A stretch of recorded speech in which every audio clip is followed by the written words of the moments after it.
자, 이번에는 뉴욕 연결해서 현장 상황을 알아보겠습니다. 네, 이승윤 특파원 불러보겠습니다. 이승윤 특파원. 네, 미국 뉴욕 트럼프 전 대통령의 본거지인 트럼프 타워에 나와 있습니다. 네, 지금 뒤편으로도 트럼프 타워가 보이는데 그곳 분위기 어떻습니까? 네, 미국 공화당 대통령 선거 후보 도널드 트럼프 전 대통령의 뉴욕 근거지인 트럼프 타워 앞에는 지지자들 그리고 취재진들이 많이 모여 있습니다. 곳곳에 이렇게 펜스가 설치돼 있고 저도 지금 펜스에 기대서 방송을 하고 있고요. 경찰이 지금 곳곳에 배치돼서 경계가 매우 삼엄한 상태입니다.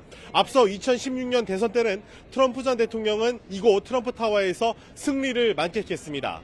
트럼프는 뉴욕이 이민자들에게 점령당했다면서 이번 대선에서 꼭 자신의 본거지인 뉴욕에서 이기고 싶다는 열망을 나타내기도 했습니다. 이곳 트럼프 타워 안에 들어가면은 45대 대통령으로 자기가 활약했다는 어떤 상징물들이 많이 있는데 과연 이곳에서 샴페인을 터뜨릴 수 있을지 기대됩니다.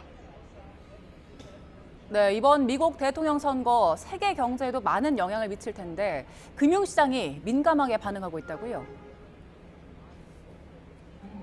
네, 그렇습니다. 뉴욕이 금융시장의 중심지다 보니까 이 소식 안 전해드릴 수가 없습니다. 어제와 오늘 미국 민주당 대통령 선거 후보 카멀라 해리스 부통령의 당선 가능성을 높게 본 이 금융시장에서 달러화가 약세를 보이면서 유가는 이틀 연속 상승세를 보였습니다.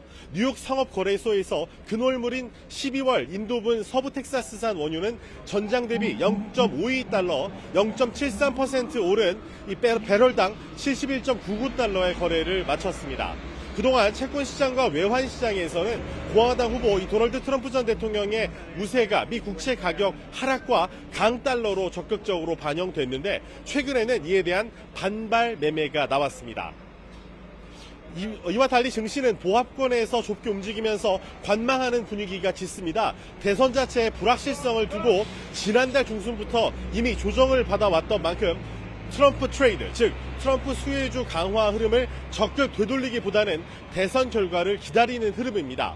앞서 대선을 하루 앞둔 어제는 이 투자자들이 경계심을 강화하면서 3대 지수는 동반 하락세로 마감했습니다. 반면 오늘 뉴욕 증시는 47대 대통령을 선출하는 날을 맞아 경계감에 앞선 기대감을 드러내면서 3대 지수 모두 동반 상승으로 마무리했습니다. 이런 움직임은 투표 결과가 어떻게 나오든 이 대선과 관련한 불확실성이 일단 해소된다는 점에 대해서 이 매수 심리가 살아난 것으로 풀이됩니다.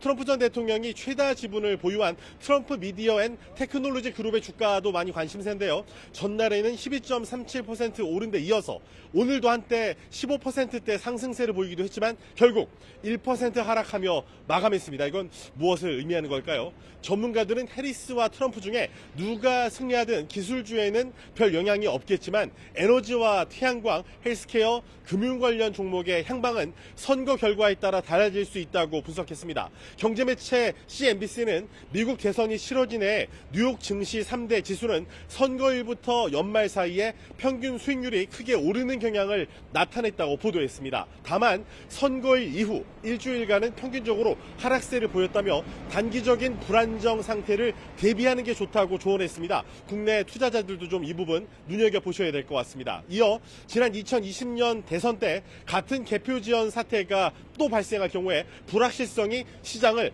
불안하게 만들 수 있다고도 부연했습니다. 미국을 가상화폐 수도로 만들겠다며 가상화폐에 친화적인 입장을 보였던 트럼프의 당선 가능성이 여전히 높은 가운데 가상화폐 비트코인은 7만 선대를 회복했습니다.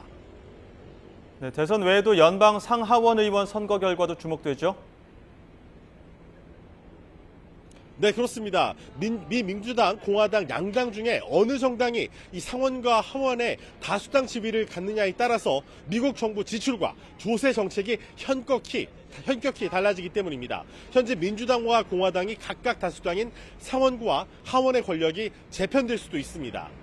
예측기관들은 공화당이 의석을 추가해서 상원 다수당을 탈환할 가능성이 매우 크고 하원은 어느 한쪽의 승리를 장담할 수 없어서 아직까지 안개 속 판세라는 전망을 내놓고 있습니다. 이번 선거에서는 연방 상원 의원의 3분의 1은 34명과 하원 전체 의원 435명을 새로 뽑습니다. YTN이 이와 관련해서 CNN 정치부 기자와 분석하는 대담을 진행했는데요. 얘기를 직접 들어보시겠습니다. would require congressional approval, specifically when it comes to the economy, which is the number one issue with voters. And so we're going to be watching that as well. The power dynamics on Capitol Hill will matter a lot.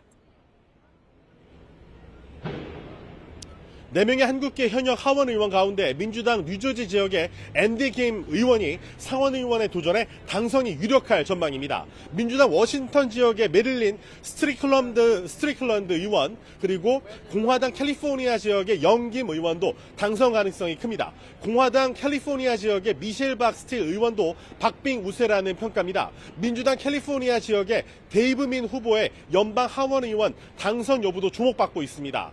통계 전문가들은 동전 던지기에서 안면이 나올 확률이 50.5%라고 말했는데요. 예측 모델의 관점에서 이번 대선 레이스는 이보다 더 박빙이라고 분석했습니다.